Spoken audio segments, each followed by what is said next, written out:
guys, happy Vlogmas Day 10. I am so sorry I missed the past couple of days. We literally did not do anything, truly worth vlogging for you guys. I have a couple clips from the weekend, nothing major at all. We were basically trying to play catch up around the house and finish decorating. So as far as the outside, we normally do a lot of decorating outside. But this year, since we were so behind because of illnesses, it's not really necessarily worth putting in the effort, so to speak. So we wanted to do a little bit of something. So we did put a little bit of Christmas lights and decorations out, and we worked on that, but we didn't do nearly as much as we normally do. And as you can see behind me, there is another Christmas tree.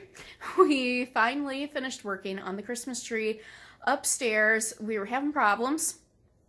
So if you guys were around for Vlogmas last year, you might remember that this tree upstairs is a pre-lit tree, and some of the lights were out last year. We had decorated the tree, and then we ended up having to take everything off of the tree and redo it because some of the lights had burnt out, so I had to actually string lights on it. So we get it out this year, and pretty much 90% of the tree is just not working.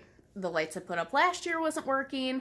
None of the pre-lit lights were working, so I don't know what happened over the course of the storage season for it, but it just wasn't working. So we had to completely start from scratch and then decorate the tree. So that's pretty much what we did the past couple of days. Nothing too crazy, just been kind of busy with that stuff. So I've been waiting to get the house finished decorating so I could do a little house tour for you guys and show you all of our Christmas decorations. So that is what this video is going to be.